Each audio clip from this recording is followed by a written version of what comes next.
Hi there. So my name is Simon Bradberry. I am the Vice President for the EMEA region for Allegiance Global Solutions. And I'm delighted to be joined today by Kat Halliwell, who is the Executive Director for Service Excellence for AGS, and also for Jen Hazell-Smith, who's a Senior Manager for Workforce Solutions. Welcome to both of you. Welcome, Kat. Welcome, Jen. Thanks, Simon. Hi, Simon. Yeah, great. So we're going to do a little recap on a roundtable that we did recently. Hosted a few of these discussions, tended to focus on workforce transformation, how organisations are moving towards a skills-based organisation, what's the ownership around that, and what sort of target operating model is actually going to be effective for that kind of delivery in the future. So, Kat, if I can come to you first of all, just kind of how did the conversation develop in terms of the roundtable itself? Yeah, sure. So I agree. I think that the conversations are evolving, and we are seeing a kind of real shift in how HR and procurement leaders are driving transformation, or really starting to drive this topic within their own organizations. So from our roundtables at CWS earlier this year, and the other roundtables that we've hosted, we are hearing that people really want to start to look at a harmonized view of the workforce, but there is still a key question around where to start. So the roundtable in October, where there was a real consensus in the room that whilst all of the changes we discussed made a ton of sense, that the reality is that businesses need a compelling event in order to justify the change and the cost of change. So, for example, if there is a merger or an acquisition that takes place, it takes priority over workforce transformation. And also when there is no business alignment. So if organizations are too fixated on revenue, talent strategy is really not top of the conversation. So, we had a good discussion around that and got the kind of perspectives from the people.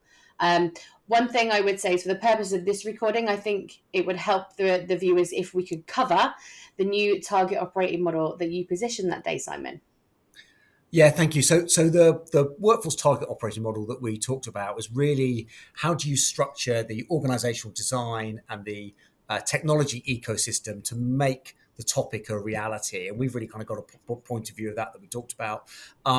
We refer to it as a kind of wheels on suitcases type moment for the industry, whereby often it's easy to miss the blindingly obvious that's in front of us. And we really feel this is the moment to do that. Now, the idea behind the target operating model is that there's an acceptance that it's a better way to get work done, to match the task, the underlying work, to the skills that can be identified, regardless of which channel those skills are in: internal, external, permanent recruitment, contingent worker, or via consultancies, and that the business has an advisor that can help them navigate those options in the shape of a workforce business partner, which is a role that we've introduced. The workforce business partner doesn't execute on recruitment, but they sort of transcend the transactional, and they basically support the business in the same way that an HR business partner supports business leaders for HR issues. There's then a workforce acquisition manager who does execute but spans the entire workforce, all those different elements I mentioned before. There's a change manager, because change is constant. We know that we're going to have to develop the solution going forward.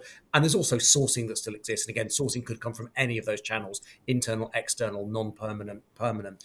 All of that is around a common skills taxonomy, common skills framework that people understand. So you've got that flexibility and agility, and all supported by a technology ecosystem, which we see not really working effectively in many cases at the moment. So we're recommending a platform as a service approach. We call that an intelligent workforce platform, where all of the kind of external tools that are needed are housed within one external data warehouse, which then links into the internal systems of record. So that's in a nutshell the target operating model. We spent some time discussing the practicalities of that, how quickly could we move to that kind of thing.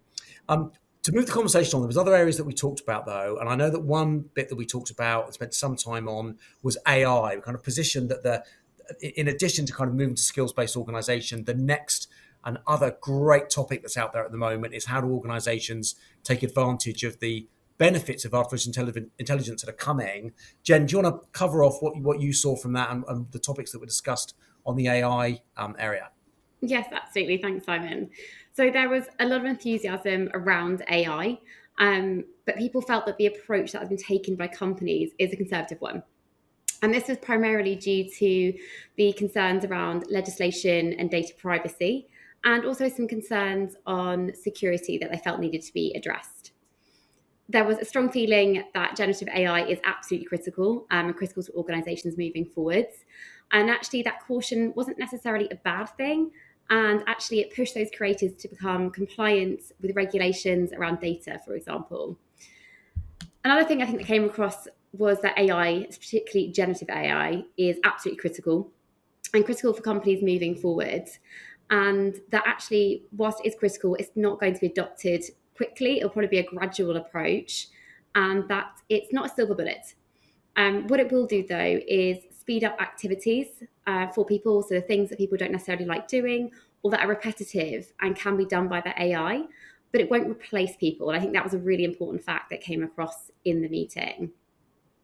There was comments in general in regards to the technology and the marketplace that it can be really challenging to navigate. It's large, it's complicated, and often those tech stacks don't necessarily deliver on what the expectations are of people and companies when they're purchasing them. However, having said that, it was very much agreed that tech is absolutely a game changer and should be seen as an enabler when used in the right way. Yeah, so picking up on that tech point, I think we're going to, I alluded to some of that stuff just a few moments ago, but I think we're going to put up on the screen the kind of chaotic approach or the reality, the complexity of the workforce ecosystems are out there, a multitude of options out there, and we had organisations nodding vigorously around the fact of, well, yeah, we've got ambitions, what that looks like, but actually implementing and getting it to be a reality is another thing altogether, and that was definitely a consistent theme and a challenge.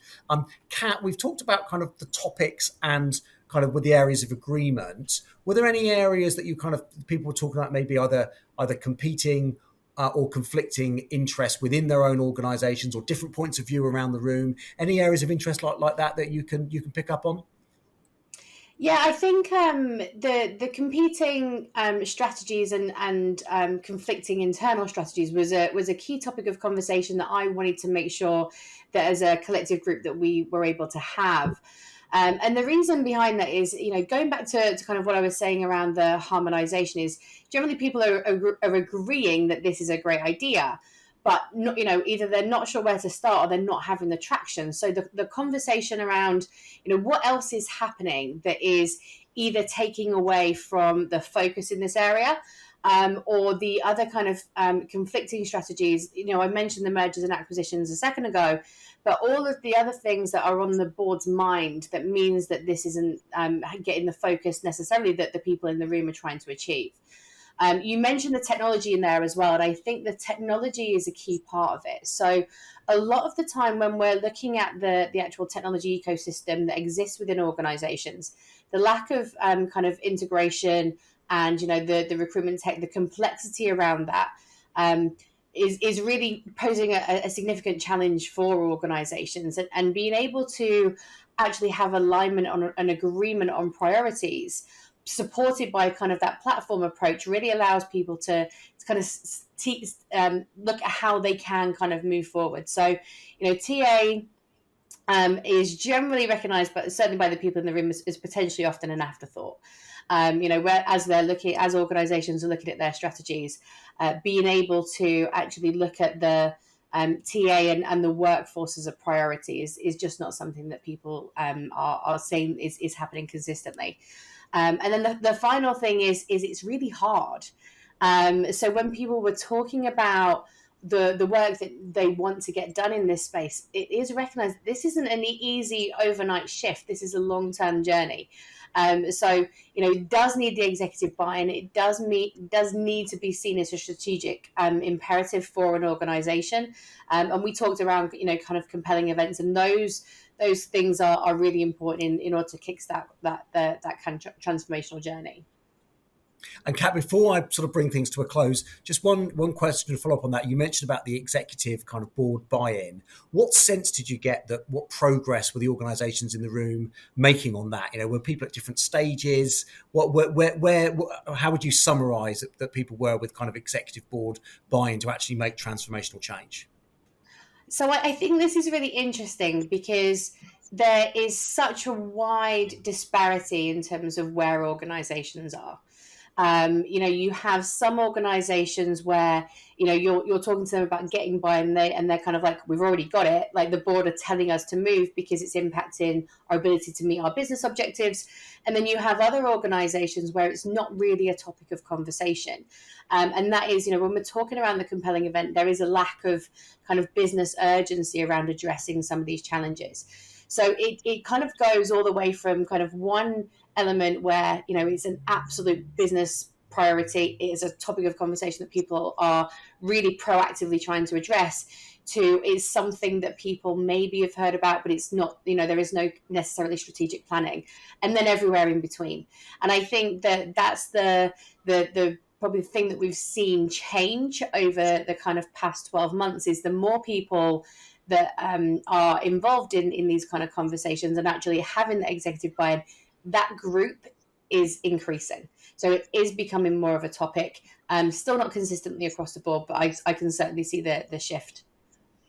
Yeah, I totally agree. And I think there was also one or two organisations there that were talking around some of their business units had basically, it was coming like kind of bottom up a little bit more, or senior people within certain business units were saying, well, we must make some kind of change. And that was driving and getting additional buy-in. I'm going to bring things to a close in just a minute or so. Jen, any final thoughts from you? Any final observations in terms of summing up? Yeah, just a couple of things. And something you mentioned back in the beginning that came through, I think, quite loud and clear in the roundtable is that currently there is no TA transformation role.